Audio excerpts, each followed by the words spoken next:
them that I would record. All right.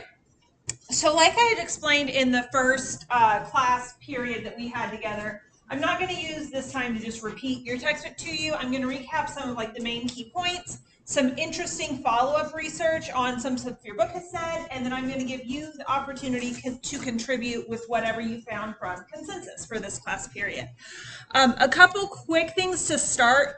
One thing I noticed is there's a lot of things on our Canvas page that are linked to the positivepsychology.com website. My computer was convinced that this whole website was a virus and it wouldn't load and all of this. So this website would not work unless I turned my firewall off. So if you're trying to follow any links and they're not working, maybe try that. I don't think there's actually a security threat. What the site's going to do is it does try to see your location because it tries to recommend like therapists near you or groups near you based on what you're looking up. And so I think that's why a lot of times the virus software thinks it's doing something not great. So, does anyone want to open the class with what you found from consensus? Just anything like general or fun fact or something that would be good to get us started talking? Yeah. So I like asked consensus because there was a lot about like different religions and like collectivistic groups. And I asked consensus if collectivistic cultures have like lower mental health problems in their population, and it actually said that 67% of the studies said yes, and that there was a study about like 29 different nations, and it said that more collectivistic groups have more levels of serotonin, and it actually decreases the level of anxiety and depression. Oh, wow. That's really interesting. What might be a reason for that, based on what you learned about collectivism in this first unit? How might it be protective of mental health and increase serotonin? Yes? They have like hope and like understand like the world and the positive like mindset of the world. Okay. Increase positive mindset. What's one other huge variable? Support. Yes, they have built-in social support. They're collectivists. They value groups more. They're very engaged in their groups. A lot of times you see extended family members living together. So there's an increased social support. I like that one. Good job. Anybody else? All right, well, when I get to a topic that's similar to what you looked at, jump in, pause me, raise your hand, and then at the end we'll go over who's ever we haven't covered yet. So as a recap, the whole point of this unit is that positive psychology is the scientific and applied approach to uncovering strengths and promoting positive functioning, right? You should already know that by this point. That is why we're here this semester. So your textbook had this quote. Human beings were seen as passive foci. It's in talking about like the history and development of psychology as a science. Human beings were seen as passive foci. Stimuli came on and elicited responses or external reinforcements, weakened or strengthened responses. All right, make your intro psych professor proud. What theory is this? Someone knows. What is this theory? Reinforcements, punishments, behaviorism. Behaviorism is the psychological foundation that we can change people's behaviors through a series of reinforcements and punishments, right? I reward the behavior I want you to repeat. I punish the behavior I don't want you to repeat. Yeah, it's just like conditioning. Yes, conditioning. Yep. Operant conditioning. Very good. One of the most famous behaviorism scholars, his name is Watson. He proposed this idea, and he acknowledged, like, I'm exaggerating a little bit to be facetious, but my point stands. He had said, if you give me a dozen healthy infants from average families and give me a totally controlled environment to raise them in, just by the way that I interact with them and by the way that I reinforce and punish them, I can predict and control who will be a highly intelligent person, like a doctor or a lawyer, who will be a more creative-minded artist or inventor, who will be a very personable businessman or trader, even who will be a beggar, a thief, or a criminal, right? So this was his claim, that by reinforcing and punishing kids as they're growing up, we can fully shape their behaviors and fully shape who they're going to become. Why would this historical idea from psychology that a lot of psychological science was built on, Why is this at odds with what we're doing in positive psychology? Where's some of the disagreement there?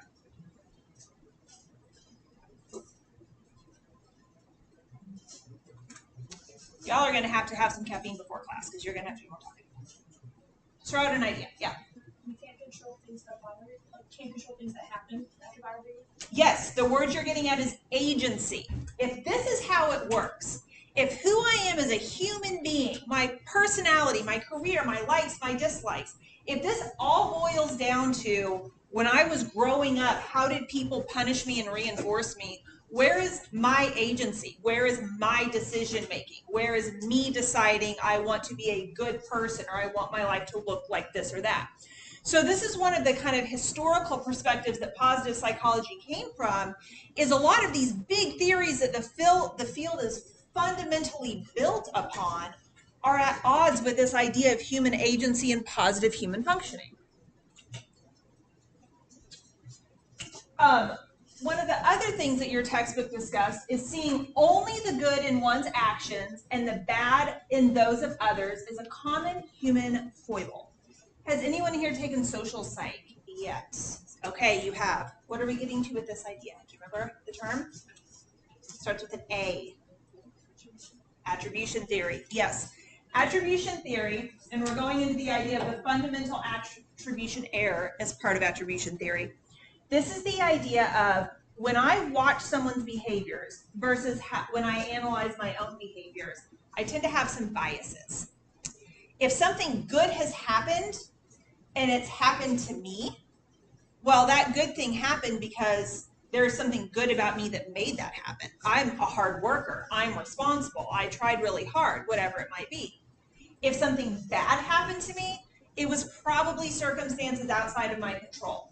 Something very stressful was going on. This tragedy had happened. There were things that got in the way of me being able to do a good thing, and that's why there was a bad thing. However, when we're looking at other people, if something really good happened to somebody, especially if it's someone I maybe don't like very much, it's because they got lucky. Circumstances were in their favor. That's just how it worked. If they do something negative, it's probably because they're an irresponsible person. They're lazy. They haven't tried hard enough. So this is the idea of the fundamental attribution error. We look at the good in our actions. We look at the bad in other people's actions. And the idea is this is a natural way that our brains categorize the world. And this leads to a lot of ideas that form stereotypes, that form discriminations, and things like that. But there's some really interesting research out there that part of human empathy, part of happiness, is that you can consciously overcome this natural tendency in your brain. You can train yourself to challenge your fundamental attribution error. And by doing that, research has shown it results in greater empathy for other people, enhanced perspective taking, an increased sense of gratitude, and fostering compassion. And this is something that can be intentionally and cognitively challenged to help make us more aware of it. Now, some follow-up on some of this research on this. One thing that was found is that making yourself justify your impressions of other people increases your attention to the negative situations that might be going on around them, and that can help bring about empathy and compassion. So someone's late to dinner. The same friend has been late to dinner the last 5 times you've met up for dinner. The immediate mindset might be they're always late because they're irresponsible, they have poor time management, they whatever it might be. They want the attention of being the person that's fashionably late, whatever. It will probably automatically default to something negative. The idea is by making yourself justify that, oh wait, why did my brain automatically go to a negative about this? Why do I think they're late to dinner because they're irresponsible and have poor time management? By making yourself challenge it, it will allow you to pay more attention to their situations. Well, they work more hours than the rest of us do, or they do have a kid they have to consider, or whatever it might be. So it can increase your attention to situational factors. Also, I notice a lot of you like writing like crazy. You did see on Canvas that I posted all the slides and everything, right? So you can download them, have copies. Okay. I just don't want you to think that the only way you have this is to write everything I say. So one thing we found is doing these justifications and training yourself this way, it can reduce racial stereotyping. It can reduce reactional anger, kind of that whole snap, I explode when people frustrate me. And even in environments of online gaming, it can reduce cyber aggression. There was a really kind of comical study done with people interacting online and training this. Now, just learning about it by itself doesn't bring about the reduction. It's like the actual mindful, guided practice and getting some feedback from other people. So it's most effective if you do this with somebody that you can talk about it out loud and hold each other accountable.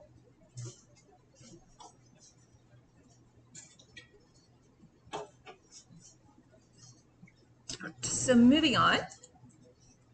So then your book went into Aristotle.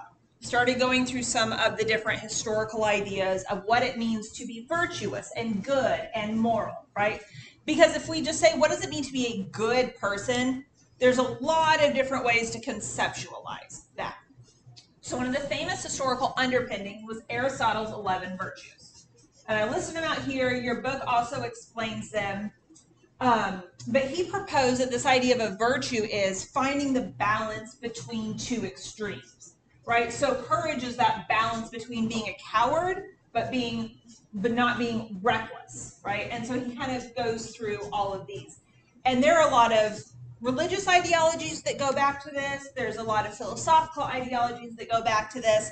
But these are all explained very well in your textbook, so I'm not going to read through all 11 of them. But the idea is that this was kind of Aristotle's view on what it meant to be a virtuous person. Now, why does this matter? One thing that we found in sort of setting the stage of which of these virtues are we seeing show up in religions and cultures and personal moral development. Cultures that have an Aristotelian type virtue tend to report higher life satisfaction overall. So there is some link between finding this balance between these extremes of ideologies that leads us to being virtuous and actually increasing life satisfaction. We found specifically among the virtues that the ones that relate to honesty, fairness, tolerance, and intellectual engagement are correlated with greater levels of happiness. And the happiness and life satisfaction impact of specific virtues varies based on which culture you're looking at.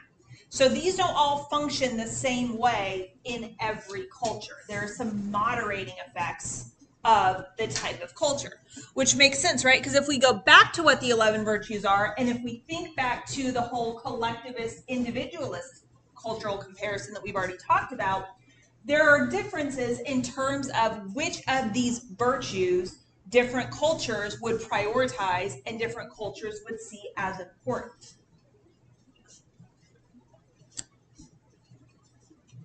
Okay. So did anybody do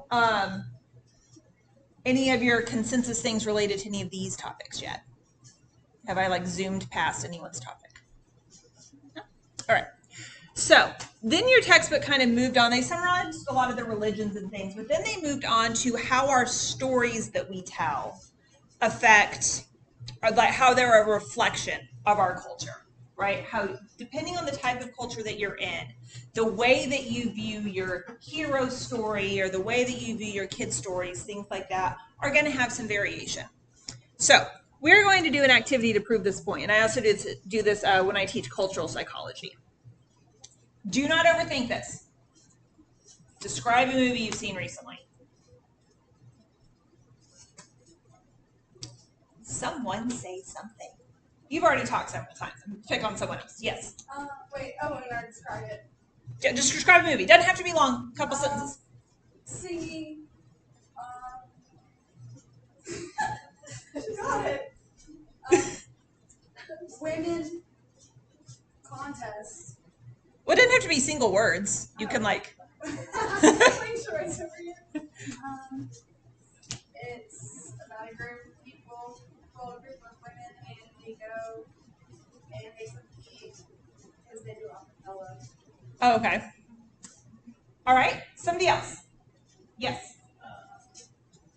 It's a movie about this guy who plays ping pong, and he is eccentric, ambitious, and thinks too fast before he acts, or Okay. acts before he thinks, Okay. and causes problems for himself. Okay, give me one more. A woman becomes obsessed with her favorite writer and kidnaps him to make her write. Okay, yes. All right, did anybody pick up anything similar in how they describe their movies?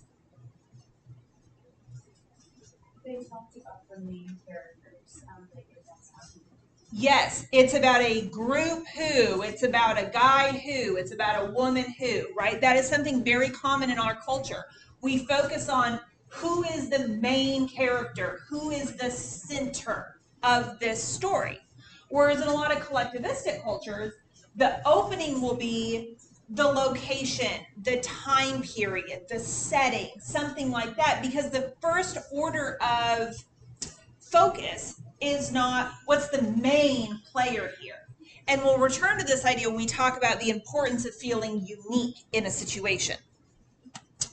So, individualism and collectivism. In individualistic cultures, we very highly value a sense of independence. We desire to stand out and be unique. We use the self or the individual as the primary unit of analysis as we think about life. And then when we think about goal settings, we tend to think about what is in my best interest, what is enjoyable to me, what would be beneficial to the groups that I'm a part of, but would actually have some advantages for me, right? Like making my family happy, makes me feel good, makes me feel like I've done a good thing. And then also, what are the advantages and disadvantages of being part of this relationship or this group? In our culture, if you've joined a group and it's not giving you what you thought it would give you, it's not having the benefits you hoped it would have, it's more of an annoyance than a benefit, we're really quick to encourage people. Like if a friend comes to you with that situation, what tends to be the first piece of advice?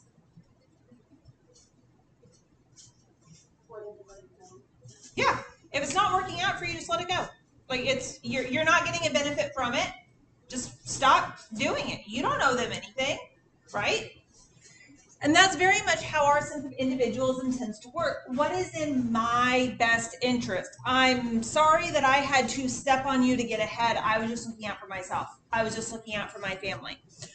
A great example of this right now, as ridiculous as it is, my son has been loving this show. Does anybody watch Beast Games? It's this reality show created by Mr. Beast, and it's all about like people taking advantage of each other to win extra money.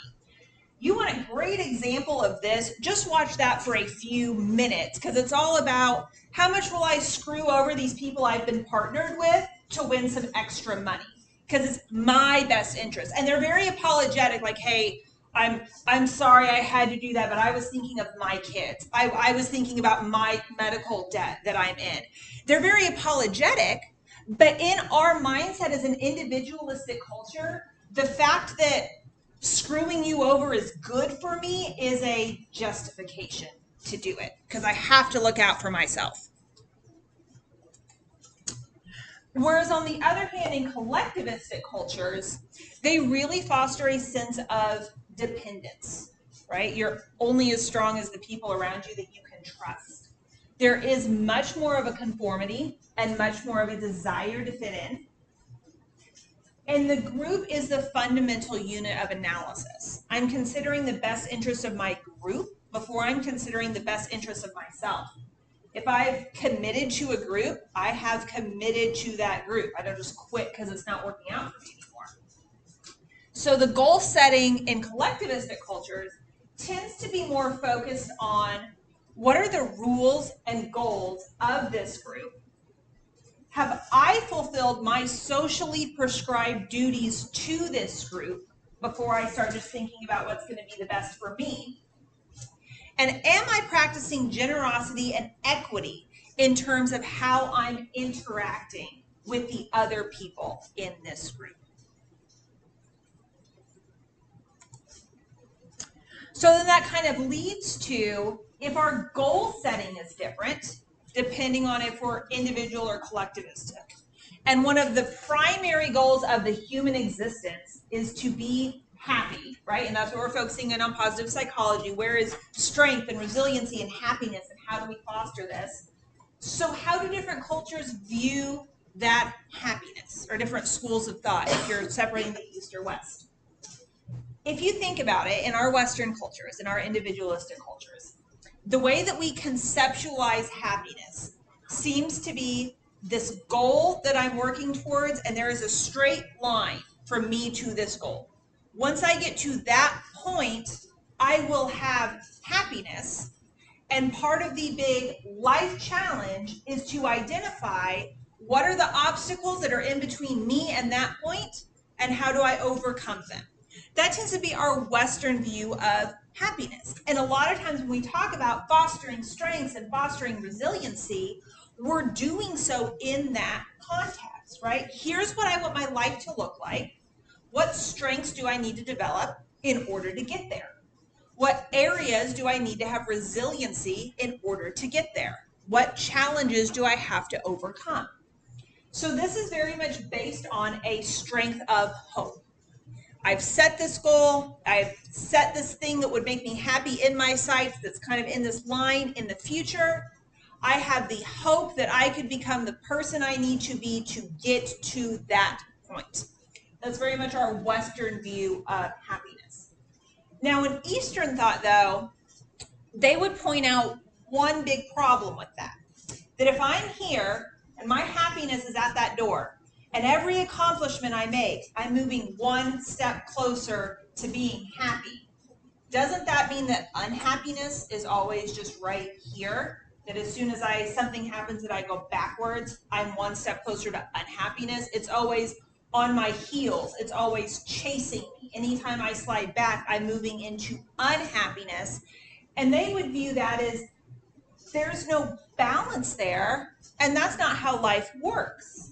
Because unless you've just had like an insanely successful and insanely lucky life, there's not any area where you can say my movement towards that goal was all just a single straight line that never had any bumps or curves or obstacles or moving back, right? There's always setbacks to everything. And so they would say that this is a difficult way to view happiness, because you're always going to have that challenge of every step closer I take to being happy, the line that it would take for me to be unhappy or feel like I have failed is just one step behind me. So instead, they tend to view things as more of an ebb and flow, that there will always be unhappiness and suffering. There are always going to be periods of life that just feel bad. But in not viewing this as a straight line, you can kind of view this as a balance, that in those periods that always feel bad, there's always going to be a balance of there will be things that can make me happy. There will be things that I can find happiness in to balance the unhappiness. So they see it as more of an ebb and flow, or of seasons.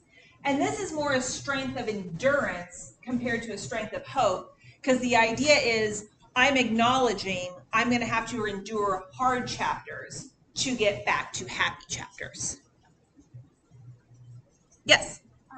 It was actually the last slide, but my question from consensus was, did Americans' need for uniqueness decrease after COVID? Oh, that's a good one. There wasn't a whole lot of research that necessarily focused on after, but what it came to conclude was that over the long term, from 2000 to 2020, there was a decrease in wanting to be unique. Huh. That's interesting. I would have thought there would have been an increase, because as people kind of got in online communities and during quarantine and became just more kind of a presence behind a screen, you would think that would make people want to feel unique, to stand out and not. That's interesting. At the same time, though, with all of the trends that are online, especially after COVID and during that, everybody was doing the same dances, everybody was doing the same trend, they were all being the same. I like that. That's a really good point. That's a good one. Have I zoomed over anything else anyone looked at? And we'll talk about uniqueness a little more too here in just a minute. So your textbook then got into the idea of childhood stories. I liked how they presented this, and again, as I mentioned in the first class, like my main area is developmental psychology. So this kind of gets into areas that I love talking about. So your textbook gave the example of this Japanese children's story and how looking at that children's story very much gives you an example of the virtues that culture finds important and wants to pass along to their children. So jumping off from that idea, here's some like fun facts that weren't really in your textbook about the link between childhood stories and positivity and happiness. So interventions or lessons that are told through stories can actually enhance children's resilience and well-being. It can reduce their anxiety and depression, and it can increase their awareness of their personal protective and coping resources.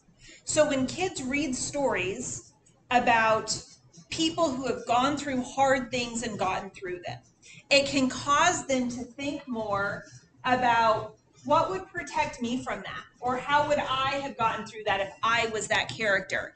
And it helps them actually learn to think about those things and increase the awareness of their own strengths. It can also help them anticipate adversity and see themselves as being capable of coping with difficult things.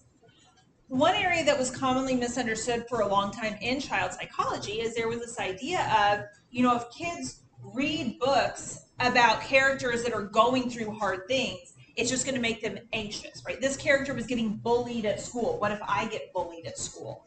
This character's grandma died. What if my grandma died? The concern was you're going to make kids anxious and thinking about negative what ifs if they're reading these stories.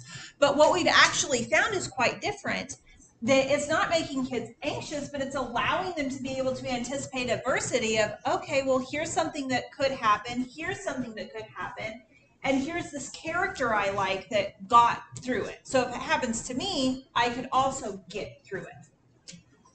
We have found that one particularly important age range for this happening is between ages 6 and 8. That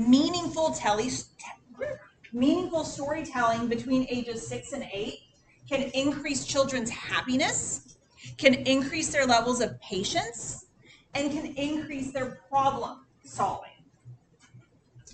And just in general across childhood, it can lead to overall improvements in their emotional health, their self-esteem, and their ability to communicate their feelings.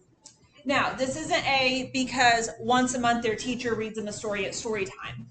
For this effect to happen, it needs to be a discussion where each child has the ability to link it to their own life, and it needs to be repeated. So regular, ongoing reading to children of these childhood stories, like the ones that were discussed in your textbook that have some sort of moral or that have some sort of point. That's why there's a lot of, is everybody familiar with the TV show Bluey for kids, like the little dog and all this? If you're not, they're broken up into very short little stories that are like 5 minutes long. It's this family of dogs in Australia. It's focused on the 2 kids, and the parents are always doing these adventures with them. And one of the concerns with it, as many great things as there are about Bluey, one of the concerns with it is the parents are always doing whatever the kids want. Kids want to have tea party, parents have the most elaborate tea party. Kids want to build a fort, parents are turning the entire house into a giant fort with all the pillows and blankets and everything. And the idea behind that, in terms of comparing something like that with the meaningful stories, what your textbook was talking about, is what meaning making are we allowing kids to get from the stories we tell? Because like the example in the textbook of the boy that goes on the adventure and makes all these friends and they're all helping each other, there's a lot of really positive life lessons to glean from that. And Bluey, while it's a very wholesome and fun show, and there's a lot of like positive child psychology we can gain from that, there's also a concern in something that's that lighthearted and silly. There's the ability for kids to look at that and be like, well, my mom's never turned our entire house into a fort. I can't interrupt my dad's job and have an elaborate tea party. There's that idea of comparison of, are we teaching morals or are we just having fun? And both are good for kids. Like not every piece of media in a child's life needs to be lesson-based. It's just the idea of being mindful that there's content going into children's lives through their stories that can increase their resiliency, their coping, their confidence. And one fun follow-up about that is that many anxiety coping strategies are learned and ingrained between ages 10 and 12. So a lot of the ways that you cope with stress and anxiety when you're that age and the things that are reinforced in you at that age really sets a template for how you cope with stress and can be things that will always have echoes that you're kind of going back to how did you learn to respond to stress in this age group. All right, let's get back to the topic of uniqueness. So when we study this in psychology, we tend to use the acronym PSU, or Personal Sense of Uniqueness. And one thing that your textbook pointed out is there's ideal levels of this, right? Because if I feel too unique, if I walk into a group of people and I feel like I have not a single thing in common with any of you, that's not going to be good, because then I'm the outsider, I'm the weird one, I don't fit in. So that level of uniqueness is very uncomfortable. But also, if I'm in a group where I feel like everybody is exactly like me and there's nothing about me that's unique, that can also feel very uncomfortable. It's like I don't stand out. I'm just a face in a crowd. One area where we see an example of this quite frequently is the transition to college, right? If you're a high school athlete and you're going to go to college and do that sport in college, I know we have a lot of athletes in the room. In high school, you were probably known for, I am really good at this sport, right? This person is going to probably get a basketball scholarship. This person's going to be recruited for soccer, whatever it might be. You were probably known for that. That was something that helped you stand out and be unique in a good way. So you get recruited to a sports team, with or without a scholarship, at a school with a good sports program, and now you're with this group of 30 other people that were also one of the best athletes in their school, and that thing that made you unique and stand out is kind of, I'm now with a group of people exactly like me. And you can do the same example using intellect, right? The highest GPA valedictorian that is super smart and they are known for their school. If you're super smart, you're probably going to go to an Ivy League school, and they get into an Ivy League school and everybody else on campus around them was also the smartest person valedictorian at their school. That thing that made me stand out, that made people respect me, is now just commonplace. It's not unique anymore. So there's this idea that we need a certain level of uniqueness in order to feel happy, in order to feel like we're respected, in order to feel like there's something special about us amongst the group.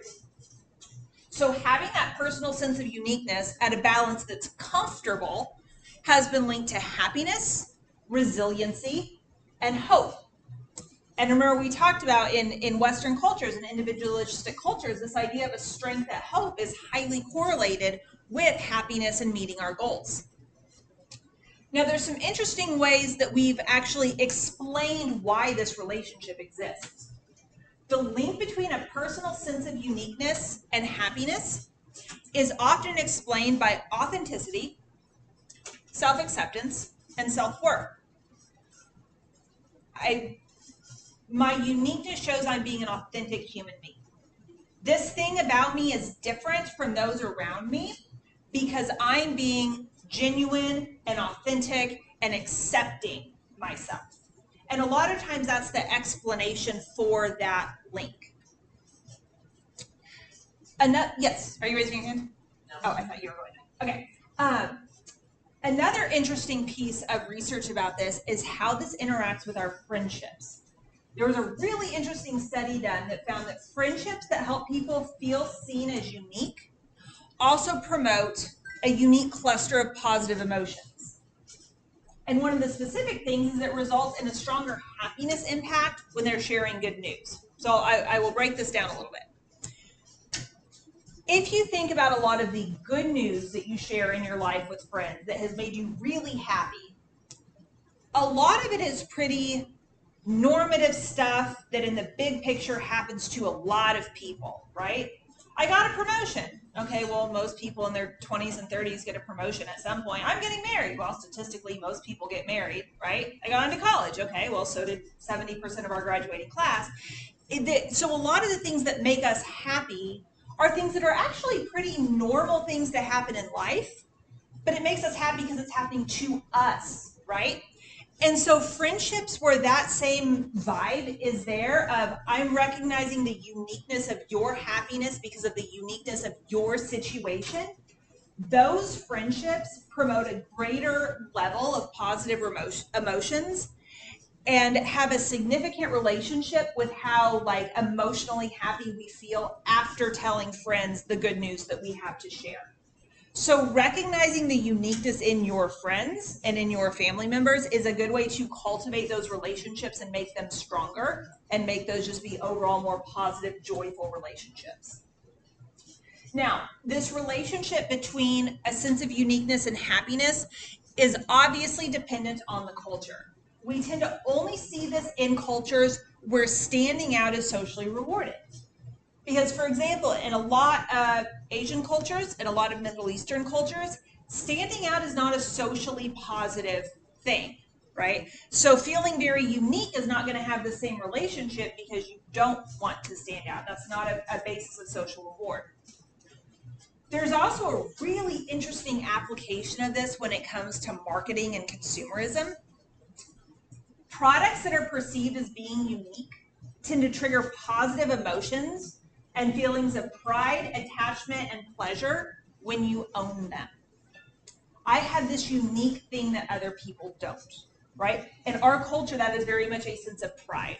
And even if you think of a lot of the advertising of products, a lot of it is what makes this different?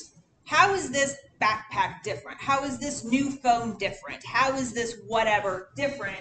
Because they're playing on that sense of uniqueness because we gain positive emotions by feeling like something is a limited edition or special one time only, whatever. So that is very much related to happiness and attachment and pride.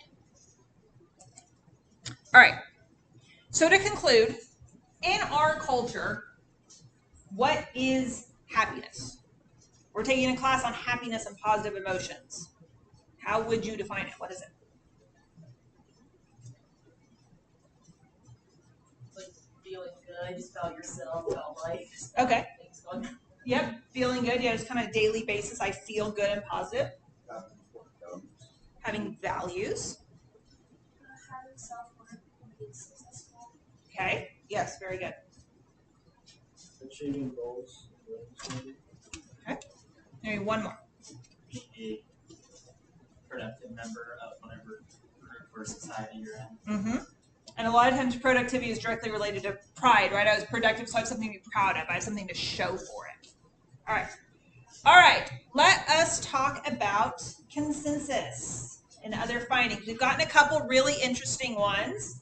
Start sharing. What'd you look up? What'd you find? I looked at like the childhood stories one, and then like that's like childhood literacy and how that impacts it. So children with lower literacy rates find less life satisfaction at that age because you aren't engaging in those stories like the other kids are. So it's a feeling of like being left out in that sense, and also not being able to engage with that content. And like in the age group you were talking about, there isn't really as much like verbal out loud storytelling. So we're kind of put behind the numbers. That is really interesting. Yeah, because you do kind of get to that in between age of they're not really enjoying sitting and reading books on their own yet, but they're kind of outgrowing mom reading me a story before bed, right? That's interesting. I like that. What else? I focused on the airport story in chapter 1. Yes. And, how they were coping, and I kind of thought from like the developmental side point, if like they all have like similar temperaments, if that's how they cope with it. So I asked if in certain temperaments influence how they cope with unexpected situations, and it showed a lot like they were more emotionally focused and less stressed due to just how they would face throughout the world. Huh. Okay. So temperament was linked to like resiliency and stress. Okay. Okay. And I didn't include that bit in your textbook about the positive news story. That's With the current political climate, the news representation of reality is kind of a difficult topic to discuss in an objective way, and I didn't want things to get like politicized with that. But the whole point of that story was to say that so much of our news focuses on negative, right? Hey, here's all the things that went wrong in the world today or this week, or here's why you should be mad at this person, or here's why this was a lie, or whatever it might be. So few of our news stories are, here's a good thing that happened, right? As if you think even in our local news, what we're talking about the Hotel of Terror being torn down downtown. We're talking about that historic building where the Panera used to be on National being torn down. We're talking about the horrible things that have happened in the public school system. Like, even if you scan the local news, I don't think I saw one positive story on our local news this morning. Because we do tend to focus. And so whenever a news story did something positive, instead of focusing on 60% of flights were delayed or whatever it might be, focused on here's the way people were being social and entertaining each other in the airport and like making sure the kids were having a good time and sharing movies, it created such a positive reaction from people of, you put a positive spin on this news story and no one ever does that. So, did anybody else have thoughts on that? I kind of did mine over like why people focus like mostly on the negatives rather than the positive parts of psychology. And a lot like what I mostly found was that people found it really difficult to talk about the negatives, but because of how many stereotypes and stuff like that, they brought it up more and more because of the amount of stereotypes that there are. Mm-hmm. And a lot of groups bond over negativity. That old saying of the enemy of my enemy is my friend, right? If we can identify a common thing we're disliking, that can be a bond. If we're complaining about the same thing, that can be a bond. Not the healthiest way to engage in social relationships, but it can be a very quick, easy thing to respond to and to bond over.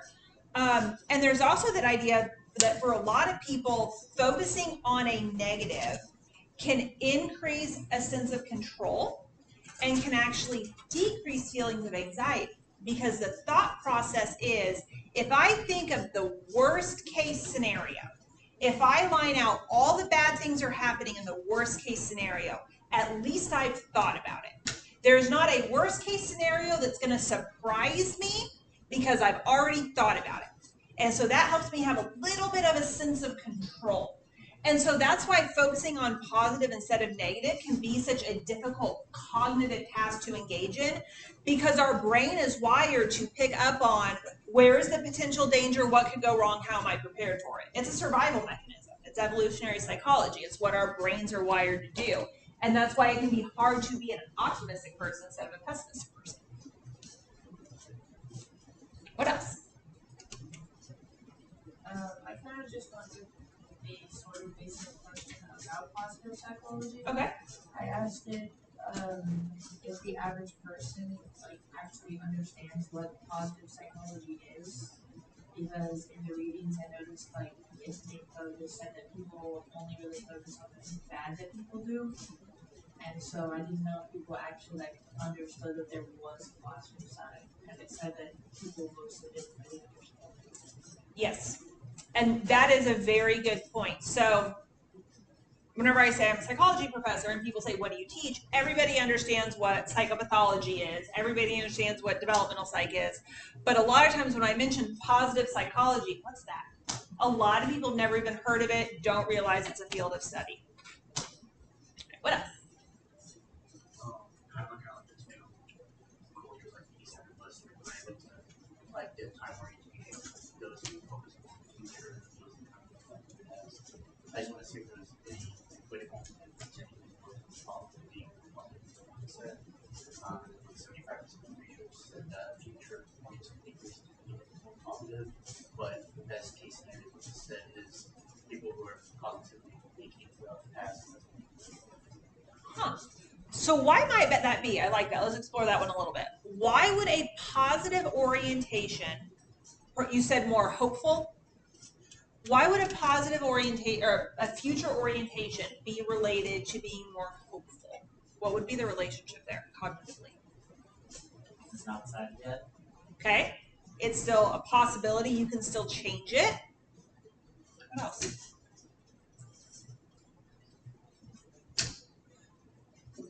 Which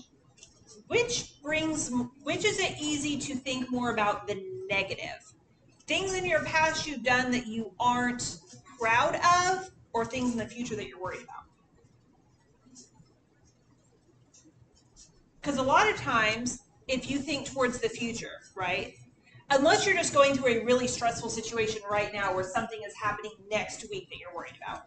A lot of times if I say, tell me your thoughts for the future, you're going to respond with something positive, right? Well, my thoughts for I have this trip planned, or I should graduate at this time period, or whatever it might be. Usually our first thing that tends to come to mind and tell me your thoughts for the future, because of our culture, tends to be something hopeful, something we're working towards, something we hope happens, something on the horizon that would be good. Whereas if I say, tell me about high school, there's probably a good chance that one of the top 5 things that pops in your brain isn't necessarily a good memory, right? Because it's very easy to recall things that have happened in the past where I'm not proud of how I handled that situation, or that was an embarrassment, or there's something that evoked a negative emotion, or things like that. So a lot of times focusing on the past, negative things can come in very easily, whereas thinking about the future, there's that fresh slate that can still be written, and it's easy to kind of picture, what am I hopeful about? Okay, what else? Who else found what? Somebody in the back row, tell me what you found.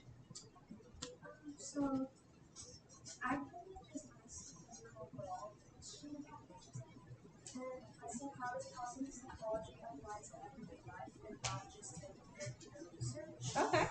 And it kind of came back to me and said that with like certain acts of kindness, like acting out kindness, mindfulness in relationships, and applying that to work, and like when it's repeated in small habits, with like strength cues, kindness, and savoring mindfulness, it can be like adapted to your everyday life and not just in research. Yeah, I like that. When I took positive psych in college, my professor did something of the whole semester was leading up to designing the perfect day.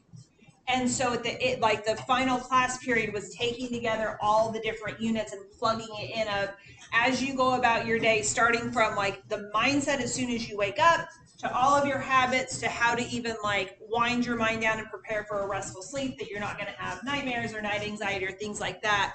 What can we practically apply from positive psychology to create a perfect day? So it is definitely an applied field. What else? So since it talks about a lot of different emotions, it made me think about people with different incomes. So I asked, since it's like people with higher like attainable income, do they have more positive like mindset or positive psychology? Because I know a lot of people say there's like an argument about the more money you have, the more happy you are, and it's actually like 63%, which I thought was kind of low. That and it kind of like contradicts the saying that the more money you have, the more happiness you have.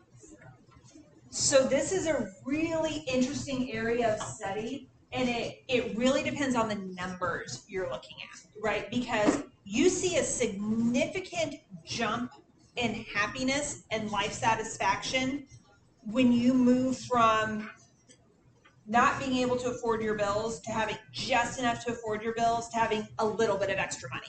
Like the difference in happiness levels, if you look at a $20,000 a year versus $50,000 a year versus $100,000 a year, you see huge jumps in happiness, because if you're stressing every day about how do I afford my groceries, how do I get gas in my car to get to work, how do I pay my rent, or am I going to have to find somebody to move in with, it can be hard to have a level of happiness when that's always a stressor. Is everybody familiar with the theory Maslow's hierarchy of needs? Does that sound familiar from intro? Right, that's getting back to that idea. If my baseline needs of food, housing, safety aren't being met, I can't focus on my emotional needs like happiness and resiliency, right? It's not going to happen. So when you jump from not being able to afford to pay for things and having to choose which bills get paid this month, to moving to, okay, I have enough money to pay for everything. I might not have an extra $10 at the end of the month, but I can pay for the things I have to pay for. There's a big jump in happiness between those two because it's the stress of every month something's hanging over my head that I didn't pay versus at least everything's getting paid. So that's a huge jump in happiness. But there's also a huge jump in happiness going from that to having enough extra of, if I want some new clothes this month, it's not a big deal. If I want to take my family out to eat a couple times this month, it's not a big deal. If I want to go to see a movie or go out or whatever, like I have a cushion, I have a little bit extra, I'm not having to count every dollar. There's a huge jump in happiness with that simply because stress relief. But what we found is once you get beyond that, there is not a relationship between income and happiness. And if anything, the income tends to show decreasing levels of happiness because the more money you have, the more things you have to worry about, right? So people tend to overexert themselves with their responsibilities, with the house they have, the vacations they plan, whatever it might be. But what we've found is once you get over that initial hump of I have enough to pay my bills and have some fun money every month, past that point, there are very diminishing returns statistically on the relationship between income and happiness. So that's a good topic. What else? I haven't heard from everyone yet.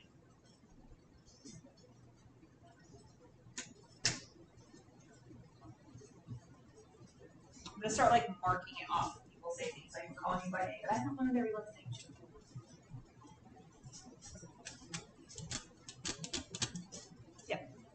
That's if like if people like feel like they're really different from everyone else, like how does that like make them feel? So in a sense, like that difference makes them feel like socially isolated, and then just has a negative impact. What if that makes them feel like really unique and feel more accepted and respected? Then it gets good.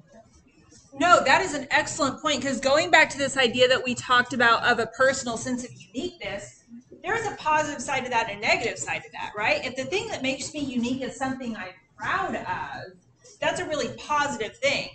If the thing that makes me unique is something that is not necessarily a good thing, that's not necessarily going to increase my psychological state, right?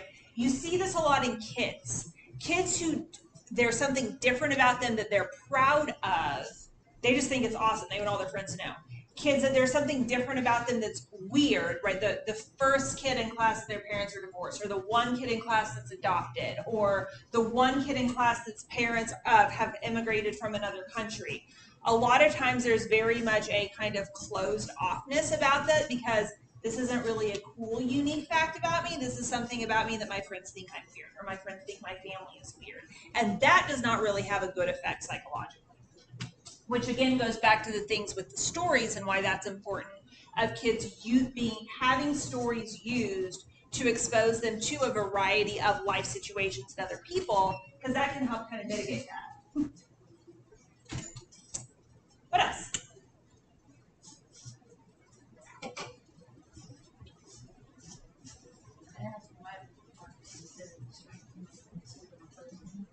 And it talked about like it decreases of the situation. Oh, huh. Okay. What might be causing that relationship? Mm-hmm. And then you can look at like the 5% of what they say is like. So That's interesting. All right. I like that. What else? Give me two more, and I shall release you for the day. Yes. I looked up how individualism relates to well-being. Okay. And it came up, it didn't come up with like a yes or no answer. It was very context dependent. It said that with the like people having greater autonomy and freedom, it would support well-being. But there's also research showing that highly competitive environments between individuals decrease well-being. Increase? Decrease. Decrease. Yes. What would be the reason for that relationship? What would be the relationship between competitiveness and well-being? Comparison. Mm-hmm. Yes. Comparison. Because if I am competing by definition, the goal is, am I better than you or worse than you, right? If I come out on top, that can be really beneficial for well-being, but I probably had a lot of stress getting there. If I come out not on top, then, That means that I guess like people growing up in sports their whole life are more likely to have like lower levels of self-esteem than others because they're always put in a competition field. That is an excellent question. So that depends very much on the context of how the people in their life are framing those sports, right? Because if it's you're doing this because you're having a good time doing it, you're putting a lot of effort into it, you enjoy doing it, and keeping it centered on that, that hey, even on the days that your team lost or you lost, did you have a good time doing it? What's one thing about the way you played or you ran or you did whatever that's maybe an improvement over last time? If it stays centered on that, you can mitigate some of those effects of the constant competitiveness. However, on the flip side, if it's, what do you mean you want to quit volleyball? You can't quit volleyball. You're the best volleyball player. You can get a volleyball scholarship. And there's that stress on the kids of I'm always competing, I'm always being ranked, rather than it being I enjoy this and I'm good at it. That can be what shapes the impact of that psychologically on them. We see very similar things with grades. So I actually knew somebody in graduate school that went to this experimental private school in high school, and they did not have lettered or numbered grades, and they did not do any sort of class ranking. Everything basically boiled down to pass-fail, and they would get recognition for achievements in different classes that was more qualitative and it wasn't grade based. So they would get recognition for creative problem solving or critical thinking or things like that, but it was never in a way that was ranked or graded. And one thing that they found, which she said was a nightmare, and she was applying for colleges with a transcript that had no grades and only qualitative feedback. But what they found among studies in kids who are in school environments like that is a lot of that grade anxiety and a lot of that competitiveness is decreased because it's no longer I need to be in the top 10% of my class. I need to have a GPA that has these numbers. I need to make these scores. It was more focused on, am I learning the things I need to learn? Am I interacting in a way that something about me is standing out for qualitative feedback that I will get recognition? And so it totally changed the students' mindsets. They had less rates of school anxiety, of grade anxiety. They overall rated their enjoyment of their school experience much higher because that element of competitiveness was taken away amongst their classmates. All right, give me one more. I looked up how friendships in childhood are related to happiness as an adult. Okay. It's kind of what you'd expect, that like strong supportive friendships with peers substantially increases the odds of better mood, life satisfaction, cognitive related health and adulthood, pretty much because they have a strong like social network and can help reduce like loneliness or blissful life. Okay, yes, friendships are very important. Several of the topics we'll go through this semester kind of go back to the idea of social support, friendship, having that outlet, things of that nature. All right, I have a couple reminders for you for next week. Your authentic happiness questionnaire needs to be uploaded by Monday. A couple of you emailed me saying that you accidentally uploaded the wrong screenshot, so I unlocked it for an additional upload attempt. So if you uploaded the wrong one, just get on there and upload the right one, no big deal. Make sure you've taken your signature strengths survey because we're going to start incorporating that in discussions. You have a class discussion paper due on Tuesday where we'll cover chapter 4 and we'll talk about your strengths survey. And you have a class discussion paper due for Thursday on chapter 7. We're going out of order because of the guest speaker flip-flop. You also have a list of TED Talks on Canvas. You will watch a TED Talk of your choice, and you're going to incorporate that into your class discussion paper.